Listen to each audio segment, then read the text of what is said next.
জাগিৰোডত আমাৰ তিৱা ভাইসকলৰ প্ৰতি যি এক মানে সাংঘাতিক ধৰণৰ ষড়যন্ত্ৰত বৰ্তমান চৰকাৰখন লিপ্ত হৈছে তাৰ বিৰুদ্ধে আমি সেইকাৰণে সজোৰে মাত মাতিছো আপুনি চাওক যি স্যাটেলাইট টাউনশ্বিপৰ কথা তেওঁলোকে কৈছে এই স্যাটেলাইট টাউনশ্বিপ তেওঁলোকে কৰিবলৈ খুজিছে আপোনাৰ এই সিন্ধিশ্বৰ বুলি কোৱা যিখিনি ঠাই তাত আমাৰ তিৱা জনগোষ্ঠীয় লোকসকলে বসবাস কৰি আছে প্ৰায় 2700 বিঘা মাটিত আৰু এই 2700 বিঘা মাটিত প্ৰায় 600টা পৰিয়াল তিৱা আৰু অন্যান্য জনগোষ্ঠীয় পৰিয়াল 600টা পৰিয়াল আছে প্ৰায় 3000তকৈ অধিক মানুহ তাত বসবাস কৰি আছে এই মানুহখিনিলে তেওঁলোকে নটিচ পঠিয়াইছে আৰু যিটো দলে সদায় জাতি মাটি আৰু এইটো জৰীপ আজি যে কিবা গোটেই যেটো উচ্ছেদ হ'বলৈ ওলাইছিলে এইটো বহুতে কোৱা আছে এইটো উৰা বাতৰি এক যেটা কথা হচ্ছে উচ্ছেদ নহয় এটা জৰীপহে কৰিব বিচাৰিছিল জৰীপ সামৰিক স্থগিত ৰখাব না এই জৰীপটোতে আজি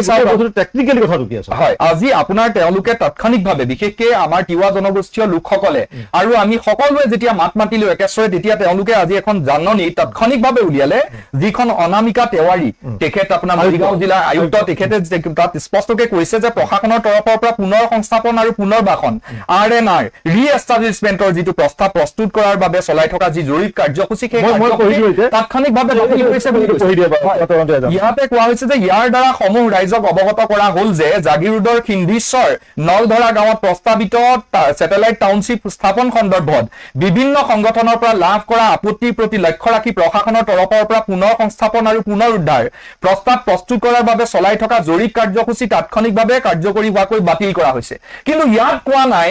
যে যি স্যাটেলাইট টাউনশ্বিপৰ দ্বাৰা তেওঁলোকে সেই তিৱাসকলে বসবাস কৰি থকা ভূমিৰ পৰা তিৱাসকলক উচ্ছেদ কৰি পেলাই ট্ৰাইবেল বেল্ট এণ্ড ব্লকৰ পৰা আমাৰ তিৱা ভাইসকলক উচ্ছেদ কৰি পেলাই তাত তেওঁলোকে অনা অসমীয়া বহিৰাগতক ঠাই দিবৰ কাৰণে স্যাটেলাইট টাউনশ্বিপ বনাবলৈ খুজিছে এই টাউনশ্বিপ তাত নবনাও বুলি তেওঁলোকে কোৱা নাই আৰু এই পিজু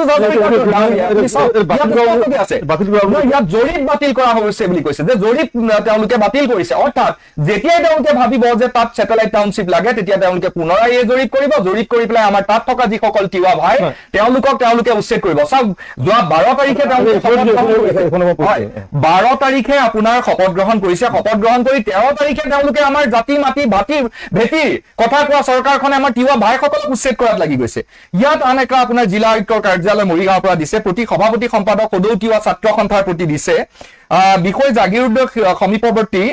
সিন্ধিশ্বৰ নলধৰা প্ৰস্তাৱিত স্যাটেলাইট চহৰ স্যাটেলাইট টাউনশ্বিপ স্থাপনৰ সন্দৰ্ভত আলোচনা আপোনালোকৰ স্মাৰক নম্বৰ ATSU/TSC/MRG/26/00189 দিনাংক 16/5/2026 মহোদয় উপৰোক্ত বিষয়ৰ প্ৰসংগৰ ভিত্তিত আপোনালোকক অৱগত কৰিবলৈ বিচাৰিছো যে উল্লেখিত বিষয়ৰ সন্দৰ্ভত জাগিৰোড বিধানসভা সমষ্টিৰ সন্মানীয় বিধায়ক মহোদয়ৰ উপস্থিতিত অহা 20/5/2026 বুধবাৰ তাৰিখে পুৱা 11 বজাত জাগিৰোড পৰিদৰ্শন বঙলাত এখন আলোচনা সভাৰ আয়োজন কৰা হৈছে এই সভাখনত কি হ'ব মই এটো পিজু হাজৰিকা ডাঙৰীয়া কিয়াৰ পৰা সুধিব খুজিছো আপুনি চাওক আমাৰ মই এই বছৰ আৰু স্পষ্ট হ'ব লাগিব কাৰণ এই বছৰ কৈছে যে জৰীপ কাৰ্যসূচী বাতিল জৰীপে যদি বাতিল হৈ যায় স্যাটেলাইট টাউনশ্বিপ কেনেকৈ জৰীপ বাতিল মানে জৰীপ তেওঁলোকে সাময়িকভাৱে বাতিল কৰিছে তাৰ পাছত তেওঁলোকে আন্দোলনকাৰীৰ পৰা আদি কৰি পেলাই অন্যান্য পৰ্যায়ত তেওঁলোকে মানুহবিলাকক বিভিন্ন পৰ্যায়ত দাবী ধমকি দিব আপুনি ইতিমধ্যে দেখিছে এজন প্ৰাক্তন মন্ত্ৰীৰ ভাষ্য অমুকক এৰেষ্ট কৰক তেওঁ কৈছে তুমি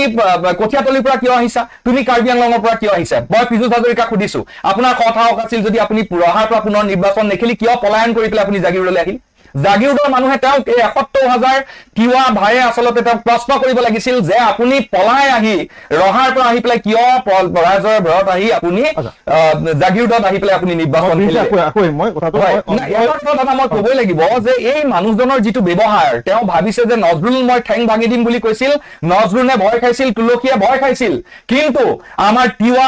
ভাইসকলক যদি তেওঁলোকে ভয় ভীতি প্ৰদৰ্শন কৰি পেলাই যদি তেওঁ ভাবিছে যে তেওঁলোকৰ মাটি দখল কৰিব তেতিয়াহ'লে কিন্তু তেওঁ মূৰ্খৰ স্বৰ্গত বাস কৰিছে অকল তিৱা ভাইসকল নহয় আমি অসমীয়া জাতিটো তিৱাসকলৰ লগত আছো আমি নগাঁও নাগৰিক সভা আমি তিৱা জাতিটোৰ লগত আছো আমি গোটেই অসমৰ সকলো অসমীয়া সত্তা এই তিৱাসকলৰ হৈ পেলাই আমি থিয় দিম কোনো কাৰণত 1 ইঞ্চি মাটি আমি এই যি তেওঁলোকে স্যাটেলাইট চিটিৰ স্থাপনৰ কথা কৈছে এই স্যাটেলাইট চিটি স্থাপনৰ বাবে 1 ইঞ্চি মাটি এৰি নিদিও আৰু তাৰোপৰি আপুনি চাব মই এতিয়া অজয় পাতৰ হুকাই তেওঁ একদম সাংবাদিক পেছাত আৰু মানে ফাৰেও নিউজ এটা তেওঁ চলাই আছে তেওঁ তাৰ স্থানীয়ভাৱে তেওঁ সংবাদ হিচাপে পৰিচিত মানুহ অজয় এই যে যিটো স্যাটেলাইট টাউনশ্বিপ কিন্তু ইয়াৰ আগতে আৰু এটা কথা আছে সেই কথাটো হ'ল যে তিৱাসকলক প্ৰতিনিধিত্ব কৰা বা মৰিগাঁও সেই সমষ্টিটো প্ৰতিনিধিত্ব কৰিবলৈ এজন বিধায়ক আছে ৰমাকান্ত দেউৰী ডাঙৰীয়া তেওঁ কিন্তু কাইলৈ এই বিষয়টো বিৰোধ কৰিছে যে এইটো হ'ব নালাগে কাৰণ মাটি নাথাকিলে জাতি নাথাকিব বুলি তেওঁ যদি মাটি নাথাকিলে তিৱাসকল নাথাকে কাৰণ ভূমিৰ অধিকাৰ মাটি থাকিব লাগিব তেওঁ মাটি নাথাকিলে তেওঁলোকে ভাড়াতীয়া ঘৰত থাকি পেলাই ভাড়াতীয়া হয়তো এটা সংগ্ৰাম এখন বা এটা জাতি অস্তিত্ব নাথাকে এই ক্ষেত্ৰত ৰমাকান্ত দেউৰী ডাঙৰীয়াৰ মানে সহযোগ বা সহযোগিতা কেনেকুৱা ধৰণৰ মই যোৱাকালি ব্যক্তিগতভাৱে ৰমাকান্ত দেউৰী ডাঙৰীয়াৰ লগত কিছু বাৰ্তালাপ হৈছিল তেখেতৰ বাৰ্তালাপটো এনেকুৱা আছিল টাউনশ্বিপ আমি বিৰোধিতা কৰিছো ট্ৰাইবেল বেল এণ্ড ব্লকত টাউনশ্বিপ হ'ব নালাগে আৰু মই সংবাদকৰ্মী হিচাপে যদিও হয় তথাপিতো এজন তিৱা প্ৰথমে মোৰ জাতিটো মোৰ ভাষাটো মোৰ মাটিকণ থাকিব লাগিব আপুনি এটা কথা জানিব আজি যিটো ঠাইত আপোনালোকৰ ষ্টুডিঅ'টো আছে এইটো এটা সময়ত ট্ৰাইবেল বেল এণ্ড ব্লকৰ মাটি ৰাজধানী যেতিয়া দিছপুৰলৈ আহিছিল এই অঞ্চলবোৰ কি আছিল জনজাতীয় লোক আছিল আজি ইয়াত মহানগৰ হ'ল উন্নয়ন হ'ল ফ্লাইঅভাৰ হ'ল গাড়ী আহিল বহুত কিবা কিবি হ'ল ইয়াত থকা ট্ৰাইবেল মানুহ এইজন আছে হিচাপ আছে নে চৰকাৰবোৰৰ নাই কাৰো হাতত নাই আমি উন্নয়ন বিৰোধী নহয় প্ৰথম কথা হ'ল তিৱা ৰাইজ উন্নয়নৰ বিৰোধী নহয় আৰু কথাটো এনেকুৱা ধৰণৰ টাউনশ্বিপ হ'ব তিৱা ৰাইজৰ কাৰণে হ'ব নেকি এটা ব্যক্তিগত কোম্পানীৰ কাৰণে হ'ব এই টাউনশ্বিপখন কাৰ কাৰণে হ'ব টাটা ছেমি কণ্ডাক্টৰৰ কাৰণে হ'ব অসমৰ জনতাৰ কাৰণে নহয় তাত টাটা ছেমি কণ্ডাক্টৰত কাম কৰিব অহা মানুহবিলাকৰ কাৰণেহে হ'ব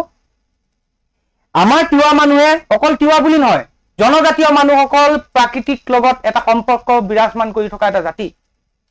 আমি জনজাতীয়সকলে প্ৰকৃতিৰ লগত সম্পৰ্ক বজাই চলো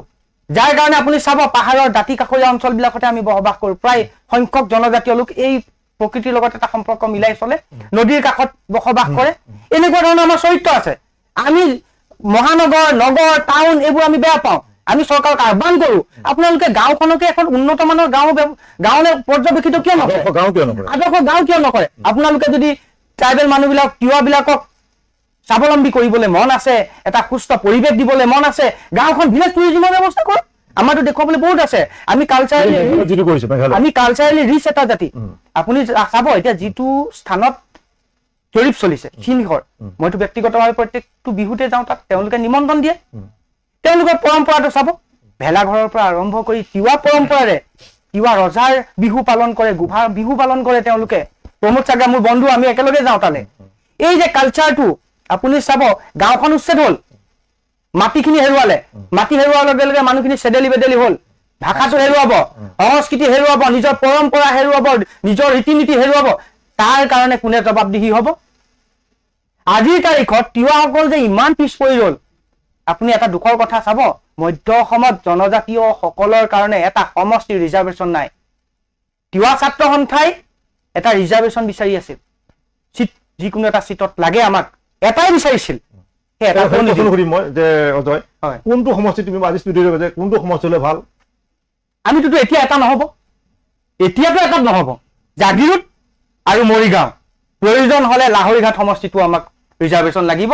কিয়নো জনজাতীয়সকল সুৰক্ষিত হ'লেহে অসমৰ মূল বাসিন্দাসকল সুৰক্ষিত হ'ব আজিৰ তাৰিখত যদি কাৰোবাক ডিফেণ্ড কৰিবলৈ ফাইট কৰিবলৈ যদি কাৰোবাৰ সৎ সাহস আছে জনজাতীয় লোকসকল আছে তেওঁলোক সাহসী তেওঁলোক পৰিশ্ৰমী আৰু তেওঁলোক অসমৰ মাটি পানী বায়ুৰ লগত সম্পৃক্ত প্ৰকৃতিৰ লগত এটা ৰিলেশ্যন বজাই ৰখাৰ তেওঁলোকে জানে আজি গুৱাহাটী মহানগৰীখনকে চাওক প্ৰকৃতিৰ লগত সম্পৰ্ক বিৰাজমান নকৰাৰ কাৰণে আজি আপোনালোকে চাব কৃত্ৰিম বানপানীত ভুগিছে তিৱা গাঁও এখনলৈ যাব আপোনালোকে কেতিয়াবা নদীখনক আমি পূজো ভগৱান হিচাপে পূজো নদীৰ কাষত মল মূত্ৰ আমি ত্যাগ নকৰো আৰু গুৱাহাটী মহানগৰীখনত চাব আপোনালোকৰ গাৰ্বেজ বাকচটো ক'বলৈ বেয়া লাগে আজি আমি কৈছো আমি তিৱাসকলে আমি জনজাতীয়সকলে এইবোৰ কাম নকৰো যদি আজি জনজাতীয় লোকসকলে গুৱাহাটী মহানগৰীত থাকিব পৰা এটা পৰিৱেশ আপোনালোকে কৰি ৰখালেহেঁতেন তেতিয়াহ'লে হয়তো চাগে আমাৰ বিশ্বাস আছে এইবোৰ সমস্যা কেতিয়াও নহ'লেহেঁতেন আমি এইটো গৌৰৱেৰে কওঁ আমাৰ কালচাৰটো ৰিচ হয় আমি জানো প্ৰকৃতিৰ লগত কেনেকে ৰিলেশ্যন মেইনটেইন কৰি ৰখাব লাগে সেইটো বেলেগে হয়তো নেজানে জনজাতিসকলৰ বাদে বেলেগসকলে এই কথাখিনি ভালদৰে নেজানে আৰু টাউনশ্বিপৰ কথাটো হ'ল belt and block area Tiwa council এৰিয়াত কোনো কাৰণতেই নহ'ব আমি মানি নলওঁ এই গোটেই প্ৰক্ৰিয়াটোত ফায়াৰ নিউজে এটা পাৰ্চনেল ইণ্টাৰেষ্ট দি পেলাই আমি গোটেই প্ৰক্ৰিয়াটো এটা প্ৰচাৰ আৰু প্ৰসাৰৰ ব্যৱস্থা কৰিছিলোঁ অসমৰ ৰাইজৰ ওচৰত আমি লৈ গৈছিলোঁ অসমৰ ৰাইজে বৃহৎভাৱে এই সংগ্ৰামখনক কিন্তু তিৱাসকলৰ সংগ্ৰামখনক অকল তিৱাসকলৰ সংগ্ৰাম নহয়, অসমৰ এখন সংগ্ৰাম বুলি অসমৰ এখন যুঁজ খিলঞ্জীয়া মানুহৰ যুঁজ হিচাপে মানি লৈছে আৰু আমি এইটো ব্যৱস্থা কৰাৰ কাৰণে দৃঢ় প্ৰতিজ্ঞ। মই প্ৰমোদ চাগ্ৰা তিৱা ছাত্ৰ সন্থাৰ সাধাৰণ সম্পাদক, মই এটা কথা জানিব বিচাৰিম যে অসমৰ সৰ্বমুঠ 47টা বেল্ট এণ্ড ব্লক আছে। তিৱাসকলৰ বাবে মই জনাত 17টা তিৱা সমষ্টি মানে মধ্য অসমত 17টা মানে বেল্ট এণ্ড ব্লক আছে। সেইবোৰ সুৰক্ষিত হৈ আছে? সেইবোৰ সম্পূৰ্ণ অসুৰক্ষিত। আমি বাৰে বাৰে তিৱা ছাত্ৰ সন্থাই গভ আছাম, গভ ইণ্ডিয়া আমি মই এই যে মধ্য অসমৰ যি 17টা বেল্ট এণ্ড ব্লক ট্ৰাইবেলসকলৰ বাবে, জনজাতিসকলৰ বাবে অসুৰক্ষিত কিয়? চাওক, এতিয়া আমি জাতি মাতি ভেটি ৰখাৰ শ্লোগান দিয়া এই বিজেপি দলটোকে আমি জগৰীয়া বুলি ক'ব লাগিব, কাৰণ তেওঁলোকৰ শ্লোগানেই আছিলে যে আপোনালোকে আমাক ভোট দিয়ক। এই কথাটো চৰকাৰ দৃষ্টিগোচৰ হৈছে নাই যে আমাৰ আমি তিৱা ছাত্ৰ সন্থা জন্মলগ্নৰে পৰা এতিয়া অসম গণ পৰিষদ, কংগ্ৰেছ, বিজেপি যি দলে শাসন নকৰক কিয়, আমাৰ আগৰ জেনেৰেশ্যন যিবিলাক নেকি সভাপতি সম্পাদক দায়িত্ব লৈছিলে ফ্ৰম 1989 টু টিল নাও, আমি দাবী থং কৰি আছো কি তিৱা অট'নমাছ কাউন্সিল এৰিয়াত যি নেকি আমাৰ 17টা ট্ৰাইবেল বেলেঞ্চ ব্লক আছে, তাত অনাখিলঞ্জীয়া যিটো বেদখল কৰিছে সেইবোৰ বেদখল মুক্ত হ'ব লাগে আৰু ট্ৰাইবেলসকলৰ তাতে, ট্ৰাইবেল বা খিলঞ্জীয়া জনগণৰ তাতে পুনৰ সংস্থাপন যাতে কৰিব লাগে। কোনে কৰিছে? মুখ্যতঃ কোনে বেদখল হৈছে ইয়াতে? তাতে এতিয়া বেদখল হিচাপে আমি চাবলৈ গ'লে অনাখিলঞ্জীয়া, অনা অসমীয়া, তেওঁ বাংলাদেশী বংগমূলীয় হিন্দুও হ'ব পাৰে, বংগমূলীয় মুছলমানো হ'ব পাৰে, বা অসমৰ বহিৰাগত বহিৰাজ্যৰ বিহাৰী বাঙালীও হ'ব পাৰে। তেওঁলোকে আমাৰ ভূমি তিৱাসকলৰ বাবে সংৰক্ষিত ভূমি এইবিলাক মানুহৰ যিটো মই এইখিনিতে আৰু এটা কথা ইয়াত সংযোজন কৰিব বিচাৰিম, এই ক'ত সুৰক্ষিত হৈ আছে? গুৱাহাটী মহানগৰখনত যিটো বেল এণ্ড ব্লক আছিলে, ৰাজধানী নিৰ্মাণৰ নামত বেল এণ্ড ব্লক ভাঙি দিলে, আজি দিছপুৰ হ'ল অসুৰক্ষিত। তাৰপিছত আহিল আপুনি আৰু এটা কথা চাব, পেপাৰ মিল। পেপাৰ মিল নিৰ্মাণৰ নামত 28খন তিৱা গাঁও উচ্ছেদ কৰা হ'ল। তেওঁলোকক ক'ৰবাত সংস্থাপিত কৰিলে নকৰিলে সেইটো আজিৰ তাৰিখত কাৰো হাতত ডাটা নাই। তেওঁলোকক সেই যে বেল এণ্ড ব্লকৰ পৰা যে উচ্ছেদ কৰা হ'ল, তাত নতুনকে বেল এণ্ড ব্লক গঠন কৰিলে আৰু চবতকে বিড়ম্বনাৰ কথাটো হ'ল এই যে ফৰেষ্ট লেণ্ডত আছে বুলি কৈছে, আমাৰ জনজাতিসকলকতো ফৰেষ্ট লেণ্ডত আমি কোনো পাৰ্মিশ্যনৰ দৰকাৰ নাই নহয়। আমাক আমি প্ৰকৃতিৰ লগত এটা ৰিলেশ্যন মেইনটেইন কৰি ৰখাওঁ, আমি জানো প্ৰকৃতিক কিমানখিনি সন্তুষ্ট কৰি ৰখাব লাগে। এই ফৰেষ্ট লেণ্ডত থকা মাটিখিনি তেওঁলোকে মুক্ত কৰিব বিচাৰিছে, ফৰেষ্ট লেণ্ড মুক্ত কৰিব বিচাৰিছে একমাত্ৰ কিহৰ স্বাৰ্থত? টাউনশ্বিপ। আৰু কাৰ স্বাৰ্থত? টাটা চেমি কণ্ডাক্টৰৰ স্বাৰ্থত। বুজিলে? তেতিয়াহ'লে ক'ৰ পৰা সুৰক্ষিত হৈ থাকিব? চৰকাৰী পক্ষই দিনে দিনে এই বেল এণ্ড ব্লকবোৰ বেদখল কৰিবলৈ বিচাৰিছে, চৰকাৰীভাৱে বেদখল। কিন্তু এইটো আজি গুৱাহাটীৰ যিটো হ'ল, আপুনি নিজৰ চানে ৰাজধানী মানে অনাৰ নামত যিটো হ'ল, এইটো চৰকাৰীভাৱে বেদখল হ'ল, মানে ইয়াৰ জনজাতীয় লোকৰ ক্ষতিগ্ৰস্ত হ'ল। আৰু তাৰপিছত এতিয়া পেপাৰ মিলত হ'ল, এতিয়া শেহতীয়াকে শিলচৰত যিটো এটা হৈছে, এই চৰকাৰীভাৱে যিটো বেদখল, এইটোও কিন্তু এটা জগৰীয়াৰ মূল কাৰণ। কাৰণ জনজাতীয় লোকসকল তুলনামূলকভাৱে জনসংখ্যাটো বৃদ্ধি হৈছে, কিন্তু বেল এণ্ড ব্লকৰ সংখ্যাটো বৃদ্ধি হোৱা নাই, দিনে দিনে সংকুচিত হৈ আহিছে। জনজাতি লোকসকলৰ কথা আছে,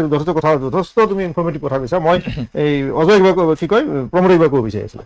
হয়, ৰিচেণ্টলি যেনেকৈ ইলেকশ্যন কৰিলে সোণাপুৰৰ যেনেকৈ কচুতলি যিটো ট্ৰাইবেল বেল এণ্ড ব্লকৰ এৰিয়াত পৰে, তাত নেকি বহিৰাগত অনাখিলঞ্জীয়া বংগীয় মুছলমান মানুহখিনি তাতে দখল কৰি আছিলে, য'ত নেকি তেওঁলোকে তাতে বসবাস কৰা তেওঁলোকৰ অধিকাৰ নাই। তাৰপিছত তেওঁলোকে বেদখল কৰি আছিলে আৰু বেদখল মুক্ত কৰা হ'ল। বেদখল মুক্ত কৰাৰ পিছত আমি দেখা পালো বিজেপিৰ আই টি চেলত বৰ মানে একদম মানে আতচবাজি হ'ল, ফূৰ্তি কৰিলে, মিঠাই খোৱালে, কিন্তু সেই মাটিখিনি ট্ৰাইবেলসকলক উঠাই দিলে নেকি? তাতো এতিয়া APBN হেডকোৱাৰ্টাৰ হ'ব গৈ আছে। মাটিখিনি আমাৰ মাটি তেওঁলোকে এভিকশ্যন কৰিছে, মাটিখিনি আমাক ঘূৰাই দিব লাগিছিলে, ঘূৰাই নিদিয়ে। তেওঁলোকে কি কৰিছে? এতিয়া কোনোবা এটা কোম্পানী তেওঁলোকে উঠাই দিছে। কিন্তু এই কথাটো আছে, এতিয়া যিবোৰ জনজাতীয় দল সংগঠন আছে তেওঁলোকে চৰকাৰৰ ওচৰত দাবী কৰিব লাগিছিল নেকি, জনাব লাগিছিল? দুখৰ কথা, আমাৰ CC তোৱা বুলি এটা সংগঠন আছে, coordination committee of tribal organisation of Assam, তাত নেকি মুখ্য আহ্বায়ক হৈছে আদিত্য খাকলাৰী ডাঙৰীয়া। আমি 7 দিন হ'ল সংগ্ৰাম কৰা হিন্দীভাষী ৰাইজক লৈ। তেওঁ আজিলৈকে মিডিয়াৰ আগত এটা মন্তব্য তেওঁ প্ৰকাশ কৰে, আদিত্য খাকলাৰী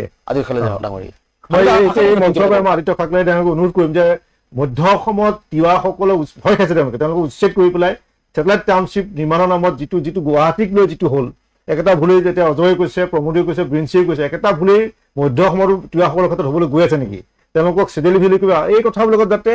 আদিত্য খাট্টাই তেওঁলোকে নতুন প্ৰশ্ন, নতুন পুৰুষে তেওঁলোকে প্ৰশ্ন উত্থাপন কৰিছে। এতিয়া তেওঁ উত্তৰ কি আমি জানিব বিচাৰিম। মই ব্ৰিন্সি এতিয়া যিখন আলোচনাৰ কথা কৈছে, এতিয়া কথা যে আলোচনাৰ কথা আলোচনা যাব লাগিব। আলোচনা কৰিছে দিছে তেওঁলোকে কেই তাৰিখে দিছে? 20 তাৰিখে। এতিয়া আলোচনাৰ কাৰণে প্ৰিপেৰেশ্যন কেনেকুৱা, কি কি বিষয় তাত আহিব পাৰে তোমালোকৰ ফালৰ পৰা? তেওঁলোকৰ ফালৰ কি হ'ব পাৰে বিভিন্ন যে নাগৰিক হ'ব পাৰে? আলোচনা আমাক মাতিছে।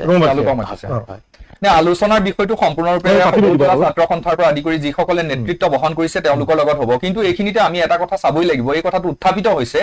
যে অসমত আপুনি চাওক, উচ্ছেদৰ নামত যিখিনি চলিছে, এই এটা সময়ত যেনেকৈ মানৱ খেদিবৰ কাৰণে, মানৱৰ পৰা পৰিত্ৰাণ পাবৰ কাৰণে এই শেষত যেতিয়া ইয়াণ্ডাবু ট্ৰিটি হৈছিলে, তেতিয়া ইংৰাজসকলৰ সহায় লৈ পেলাই যেতিয়া আপোনাৰ মানুহসকলক খেদি পঠোৱা হ'ল, তাৰ পাছত যেনেকৈ ব্ৰিটিছৰ হাতলৈ অসমখন গুচি গৈছিলে, ঠিক তেনেকৈ আচলতে আজিৰ তাৰিখত এই উচ্ছেদ কৰাৰ নামত প্ৰতিখিনি ঠাই ট্ৰাইবেল বেল্ট এণ্ড ব্লকৰ যিমানবিলাক ট্ৰাইবেল বেল্ট এণ্ড ব্লকৰ যিমানবোৰ ঠাই আছে, সেই ঠাইবিলাকৰ পৰা উচ্ছেদ কৰাৰ পাছত আপুনি যেনেকৈ কোনোবা CRPF কেম্প, ক'ৰবাত কিবা উদ্যোগ, ক'ৰবাত কিবা ব্যক্তিগত হিচাপে কাৰোবাক ফাৰ্ম কৰিবলৈ দিয়া হৈছে, কোনোবা মন্ত্ৰীক দিয়া হৈছে, কোনোবা বিধায়কক দিয়া হৈছে, এনেকে তেওঁলোকে আচলতে এফালৰ পৰা দখল কৰিছে ট্ৰাইবেল বেল্ট এণ্ড ব্লকৰ ভূমিবিলাক এই বিজেপি দলৰ মন্ত্ৰী বিধায়কসকলে দখল কৰি গৈছে। আৰু এটা কথা চাব যে বিশেষকৈ এই 28খন গাঁও আপোনাৰ উচ্ছেদ কৰাৰ পাছত এই যিটো জাগিৰোড পেপাৰ মিল, যি আমাৰ নহয় নেকি, এইখিনিত এইটো কথা ক'ব লাগিব যে জাগিৰোড পেপাৰ মিল বন্ধ হৈ গ'ল দাদা, বন্ধ জৰি যে তাৎক্ষণিকভাৱে বাতিল হৈছে বুলি কৈছে, তাৰমানে এইটো তুমি আশ্বস্ত হ'ব পাৰিবা নে যে এইটো পিছত আৰু তেওঁলোকে ছেটেলাইট টাউনশ্বিপলৈ নাযায় বুলি? নহয়, এইটো আপোনাৰ মই সেইটো আৰম্ভণিতে কৈছো যে জৰীপ বাতিল কৰা মানে আপোনাৰ এই ছেটেলাইট টাউনশ্বিপৰ যিটো প্ৰজেক্টৰ কথা কৈছে, তেওঁলোকে প্ৰজেক্টটো বাতিল কৰিছো বুলি কোৱা নাই। আৰু মুখ্যমন্ত্ৰী হিমন্ত বিশ্ব শৰ্মা ডাঙৰীয়াই সদনত যিটো তথ্য দিছে, সেই তথ্যমতে তেওঁ কৈছে যে তেওঁলোকে তাত আপোনাৰ জুম প্লেনহে কৰিব, মানে তাত তেওঁলোকে আপোনাৰ ৰাস্তা পদূলিবিলাক বনাই দিব, তাৰ পাছত তেওঁলোকে তাত আপোনাৰ জলসিঞ্চনৰ ব্যৱস্থা কৰিব, তেওঁলোকে তাত টিউব লাইট লগাব, সোলাৰ লাইট লগাব। এইখিনি কৰাৰ পাছত তাত কোনোবাই মাটি বিক্ৰী কৰে বা তাত মাটি ৰাখে বা কোনোবাই নতুনকৈ কিনে, তাত ক'বলগীয়া সেই বিষয়ত চৰকাৰখনৰ কোনো পৰিকল্পনা নাথাকিব। অৰ্থাৎ মানে কি কৰিছে জানেনে, এই যে ৰিয়েল এষ্টেট ডেভেলপাৰ্ছ, আজিৰ তাৰিখত ভাৰতীয় জনতা পাৰ্টীৰ নেতৃত্বত চলা এই চৰকাৰখন ৰিয়েল এষ্টেট ডেভেলপাৰত পৰিণত হৈছে। তেওঁলোকে আমাৰ জনজাতীয় ভাইসকলৰ ভূমি দখল কৰি ৰিয়েল এষ্টেট ডেভেলপ কৰি তেওঁলোকে সেই মাটিবিলাক আচলতে অনা অসমীয়া মানুহৰ হাতত তুলি দিয়াৰ পৰিকল্পনা হৈছে তেওঁলোকৰ অন্যতম পৰিকল্পনা। আৰু মই আপোনাক এটা কথা কৈ আছিলো যে জাগিৰোড পেপাৰ মিলৰ ক্ষেত্ৰত আমি সেইখিনি সময়ত আচলতে টাটা, তেওঁলোকে ইণ্ডাষ্ট্ৰিয়েলিষ্ট, তেনেকুৱা বিভিন্ন ধৰণৰ কথা কোৱা হ'ল যে বহুত হাজাৰ হাজাৰ চাকৰি হ'ব, অসমৰ থলুৱা ল'ৰা ছোৱালীয়ে তাত চাকৰি পাব। মই নাজানো কেইজন চকীদাৰ এতিয়া আজি তাৰিখত আপোনাৰ টাটা ছেমিকণ্ডাক্টৰ ইণ্ডাষ্ট্ৰীত আছে, কিন্তু এই যিটো আপোনাৰ জাগিৰোড পেপাৰ মিল, এইটো এটা পেপাৰ মিলত আমাৰ থলুৱা মানুহৰ কাৰণে এমপ্লয়মেণ্ট জেনেৰেশ্যন হ'ব বুলি, নিয়োগ বাঢ়িব বুলি সেই থলুৱা মানুহখিনিয়ে তাত আপোনাৰ ট্ৰাইবেল বেল্ট এণ্ড ব্লকৰ 28খন গাঁও তেওঁলোকে সেইখিনি সময়ত দিছিল। কিন্তু যেতিয়া জাগিৰোড পেপাৰ মিল বন্ধ হৈ গ'ল, তাৰ পাছত আচলতে ট্ৰাইবেল বেল্ট এণ্ড ব্লকৰ মাটিখিনিত জনজাতীয় সমাজক ঘূৰাই দিয়াটো কৰ্তব্য আছিল চৰকাৰৰ, কিন্তু তেওঁলোকে নকৰিলে। তেওঁলোকে নকৰি কি কৰিলে, টাটাৰ লগত গোপনে চুক্তি কৰিলে, আৰু এই গোপনে চুক্তি কৰি পেলাই কি কৰিলে, এই জনজাতীয় মানুহখিনিক তেওঁলোকে বঞ্চিত কৰিলে, আৰু পুনৰবাৰ তেওঁলোকে বঞ্চিত কৰিব খুজিছে। তাৰ পৰা নাতি দূৰত থকা এতিয়া সিন্দিচৰত তেওঁলোকে এই সিন্ধি মাৰিবলৈ ধৰিছে। হিমন্ত বিশ্ব শৰ্মাই আচলতে আপুনি চাব যে জনজাতীয় প্ৰতিখিনি ঠাই, সেয়া আপোনাৰ লাগিলে পলাশবাৰী বৰদুৱাৰতে হওক বা অন্য ঠাইতে হওক, তেওঁলোকে জনজাতীয় ভূমি কেনেকৈ দখল কৰিব পাৰি, কেনেকৈ 1 টকাৰ দৰত আম্বানী আদানীক বিক্ৰী কৰিব পাৰি, তাৰ প্ৰতিযোগিতাত নামিছে। আৰু তাৰ বিপৰীতে তেওঁলোকে ব্যক্তিগত সম্পত্তি কুহুনাৰে চপুৱা দি চপাইছে। এইখনেই হৈছে বৰ্তমান চৰকাৰৰ আচলতে জাতি মাটি আৰু ভেটিৰ যিটো আচলতে তেওঁলোকৰ সংজ্ঞা। মই কি কয় অজয়, ছেমি কণ্ডাক্টৰ লাগে, এইটো এটা উদ্যোগ, তাত সংস্থাপিত প্ৰত্যক্ষ প্ৰক্ৰিয়া হ'ব। এইটো তাৰ কাৰণে আমাৰ ওলাইছে দাবী যে বিভিন্ন দল, জাতীয় দল সংগঠনে কৈছে আমাক সেইমতে শিক্ষিত কৰিবৰ কাৰণে ট্ৰেইনিং দিয়াৰ কথা আছে। এতিয়া মই অজয় পাতৰ শুকাই এতিয়া কি কৰিব লাগিব? এতিয়া কথাটো হ'ল এনেকুৱা, চৰকাৰৰ প্ৰতি আহ্বান কি হ'ব, বা এগৰাকী জনজাতীয় ভূমিপুত্ৰ হিচাপে তোমাৰ আহ্বান কি হ'ব চৰকাৰৰ? আমাৰ মূল উদ্দেশ্যটো এটাই কথা, তিৱাসকল উন্নয়ন বিৰোধী কেতিয়াও নহয়। আমাৰ কথাটো হ'ল উন্নয়ন লাগিব। কাৰ উন্নয়ন লাগিব? আমাৰ জনজাতীয় লোকসকলৰ উন্নয়ন লাগিব। মধ্য অসমত তিৱা সাহিত্য পৰিষদৰ এলেকাধীন জনতাৰ উন্নয়ন লাগিব। তাৰ কাৰণে আমাক কি লাগিব? তাৰ কাৰণে প্ৰথম কথাটো হ'ল ষষ্ঠ অনুসূচীভুক্ত স্বায়ত্ত শাসন ব্যৱস্থা তিৱাসকলক লাগিব। তিৱাসকলক ছেটেলাইট টাউনশ্বিপ নালাগে। কাৰণ আমাৰ কি মতলব আছে কোনোবা টাউনশ্বিপ হ'ব নহ'ব, কোনোবা কোম্পানীৰ মানুহ আহি থাকিব নাথাকিব, আমাৰ কিবা মতলব নাই। আমাৰ ভূমিত আমাৰ অধিকাৰ লাগিব, আমাক ষষ্ঠ অনুসূচীভুক্ত স্বায়ত্ত শাসন ব্যৱস্থা দিব লাগিব। বাকী তেওঁলোকে একদম অপ্ৰিয় কথা, জনজাতীয় ভূমিৰ বাদে আজি কৰবাত শুনিছে নেকি জেনেৰেল কাষ্টৰ কৰবাত মানুহ থকা ভূমি উচ্ছেদ কৰি পেলাই এনেকুৱা কিবা প্ৰজেক্ট আনিছে নজিৰবিহীন ঘটনা চকু জনজাতি সকলৰ ভূমি আমি প্ৰটেক্টেড ক্লাছ হয় আমাক প্ৰটেকশ্যন দিয়াটো চৰকাৰৰ দায়িত্ব তেওঁলোক ব্যৰ্থ হ'ব ৰাইজে হাঁহিব তেওঁলোকক হাঁহিব আমাক নেহাঁহে কিন্তু আমি কি হ'ব আমাক ইয়াত উচ্ছেদ কৰিছে অসহায় হলে দাখন হাতত তুলি ল'ব আৰু সেইপিনেও নোৱাৰিলে আমি কি কৰিম পাহাৰৰ পিনে ক'ৰবাত চুক এটাত উঠি ল'ম বাঘ ভালুকৰ লগত সমানে সহবাস কৰিবলৈ আমি জানো কিন্তু বিপদত আপোনালোকে পৰিব আজি যেনেকে গুৱাহাটী মহানগৰী ককবকাই থাকিবলগীয়া হৈছে পানীত পৰি পৰি মানুহ মৰিবলগীয়া হৈছে তেনেকে দিন কি জাগিৰোডত নহ'ব বুলি ভাবিছে নেকি আমি প্ৰকৃতিৰ লগত সহবাস কৰিবলৈ জানো আপোনালোকে নেজানে আমাক জোকাই লোৱা মানে প্ৰকৃতিৰ লগত জোকাই লোৱা তে আমাক জোকাই নল'ব প্ৰকৃতি ৰুষ্ট হ'ব আৰু এতিয়া ডাঙৰ কথাটো কওঁ শুনক আমাক ষষ্ঠ অনুসূচীভুক্ত স্বায়ত্ত পৰিষদ দি দিয়ক ক্ষমতা আমাৰ হাতত তুলি দিয়ক আমি ইণ্ডাষ্ট্ৰী ইয়াতকে ডাঙৰ আনি ল'ম ইয়াতকে ডাঙৰ ইণ্ডাষ্ট্ৰী আনিম আৰু তিৱাসকলক আমি স্বাৱলম্বী কৰিম আপোনালোকে আমাক স্বাৱলম্বী কৰিব নালাগে এই ছেমি কণ্ডাক্টৰ হোৱাৰ পিছত ছেটেলাইট টাউনশ্বিপ হ'ব ইয়াত আহি ৰেচিডেণ্ট ল'ব বাহিৰৰ মানুহে ক'ত ল'ব তিৱা স্বায়ত্ত পৰিষদৰ ভূমিত তেওঁলোকে ভোটাৰ লিষ্টত নাম ভৰাব কাইলৈ তিৱা স্বায়ত্ত পৰিষদৰ ৰাজনৈতিক ক্ষমতাটো আমাৰ হাতত থাকিব বুলি ভাবে নেকি এটা কলনীত যদি 5,000 মানুহ থাকে আৰু আমাৰ সমষ্টিটো টোটেল ভোটাৰ হয় মাত্ৰ 7 পৰা 8,000 তেতিয়াহ'লে সেই ভোটখিনি কাৰ হাতত গৈ পেলাই কোনে জয় হ'ব পাৰিব এইটো ৰাজনৈতিকভাৱেও তিৱাসকলক মৰাৰ এটা ষড়যন্ত্ৰ যিটো আমাৰ সমষ্টি ৰিজাৰ্ভেশ্যনে নাই এটা এছটি সমষ্টি নাই আমি সুৰক্ষিতই নহয় তাত কাইলৈ এজন জেনেৰেল কাষ্টৰ বেলেগ এজন মানুহ আজি বিজেপি চৰকাৰখনে কোৱা নিচিনা কোনোবা অচিনাকি মানুহ এজনে যদি ইলেকশ্যন খেলি দিয়ে কিবা কাৰণত যদি অচিনাকি মানুহজন জিকি যায় আমি সুৰক্ষিত হৈ থাকিম নে প্ৰথম কথা হ'ল তিৱা স্বায়ত্ত পৰিষদৰ অধীনত থকা আমাক যিকেইটা সমষ্টি পৰিব তেওঁলোকেতো বহুত চুকে কোনে কাটি পেলাই নতুন ডিলিমিটেশ্যন কৰিছে আমাৰ তিৱা স্বায়ত্ত পৰিষদৰ সমষ্টিকেইটাৰ থকা স্বায়ত্ত পৰিষদৰ অঞ্চলত যিকেইজন বিধায়ক হ'ব যিকেইটা সমষ্টি হ'ব সেইকেইটা এছটি ৰিজাৰ্ভেশ্যন কৰিব লাগিব কেইটা সমষ্টি হ'ব 2টা পৰা 3টা সমষ্টি আমাক বনাই দিব লাগিব কাৰণ আমি নন তিৱা বিধায়ক এজনে তিৱাসকলৰ বা অজনজাতি বিধায়কসকলে জনজাতি লোকসকলৰ আবেগ অনুভূতিৰ কথা তেওঁলোকৰ ৰীতি নীতি পৰম্পৰাৰ কথা কি বুজি পাব বুজি পোৱা নাই তেওঁলোকে আৰু বুজি নাপাব নহলে উচ্ছেদ কৰিবলৈ নিবিচাৰে এইটো আমাক আৰু আপুনি চাওক ফৰেষ্ট লেণ্ডত যদি তেওঁলোকে ছেটেলাইট টাউনশ্বিপ বনাবলৈ বিচাৰিছে ইয়াতকে ডাঙৰ কিবা হাস্যকৰ কথা হ'ব পাৰে নেকি তে আমি মানি নলওঁ প্ৰথম কথা হ'ল ষষ্ঠ অনুসূচীভুক্ত স্বায়ত্ত শাসন আমাক লাগিব তাৰপিছত আমি বাকীখিনি কথা চিন্তা কৰিম কিন্তু টাউনশ্বিপ আমাক নেলাগে আৰু তিৱা স্বায়ত্ত পৰিষদৰ ভূমিৰ বাহিৰত যদি কৰবাত তেওঁলোকে টাউনশ্বিপ বনাই লয় তেতিয়াহ'লে খুব সম্ভৱ আমাৰ ছাত্ৰ সন্থাৰ মোৰ বন্ধু প্ৰমোদ চাগৰাই এই বিষয়ত ক'ব আপত্তি আছে নে নাই কিন্তু আমাৰ কথা হ'ল তিৱা স্বায়ত্ত পৰিষদৰ ভূমিৰ বাহিৰত ট্ৰাইবেল বেল এণ্ড ব্লকৰ বাহিৰত তেওঁলোকে য'তেই বনাই লয় কৰবাত শুনা পাইছো কাৰোবাৰ বোলে বহুত অজস্ৰ সম্পত্তি কিনিও লৈছে মাটি বাৰী সেইবোৰতে বনাই লওক আমাৰ আপত্তি নাই ধন্যবাদ মানে হেৰি আৰু পুনৰ নিৰ্ধাৰণৰ ক্ষেত্ৰত দাদা মই এইখিনিতে সৰু কথা কৰিবলৈ খুজিছো সমষ্টি পুনৰ নিৰ্ধাৰণ যেতিয়া হ'ল পুনৰ নিৰ্ধাৰণৰ ফলত আপুনি চাওক অসমত এনেকুৱা কিছুমান সমষ্টিও আপোনাৰ পুনৰ নিৰ্ধাৰিত কৰা হ'ল যাতে তাত আমাৰ খিলঞ্জীয়া যিসকল মানুহ আমাৰ অসমীয়া মানুহ যাতে তাত নিৰ্ণায়ক ভূমিকাত অৱতীৰ্ণ হ'ব নোৱাৰে আপুনি চাওক মধ্য অসমৰ নিচিনা এটা সমষ্টি এই সমষ্টিৰ যি পুনৰ নিৰ্ধাৰণ এই পুনৰ নিৰ্ধাৰণ আচলতে মই সেইকাৰণে কওঁ যে এই সমষ্টি পুনৰ নিৰ্ধাৰণ অবৈধ পুনৰ নিৰ্ধাৰণ আৰু মই আপোনাৰ সদনত বহি পেলাই কৈছো যিহেতু সমষ্টিটোৰ পুনৰ নিৰ্ধাৰণেই অবৈধ গতিকে অবৈধ চিন্তাধাৰাৰ সৈতে অনা অসমীয়া মানুহক তাত দবাবৰ কাৰণে আৰু অসমীয়া মানুহক ৰাজনৈতিক ক্ষমতা সীমিত কৰাৰ কাৰণে যিহেতু মধ্য গুৱাহাটী সমষ্টি গঠন কৰা হৈছিল গতিকে সেই সমষ্টিটোৰ পৰা নিৰ্বাচিত হোৱা প্ৰতিনিধিজনকো মই কিন্তু বীৰেন শ্ৰী বৰা হিচাপে কেতিয়াও কিন্তু কোনো কাৰণত মানি নলওঁ সেই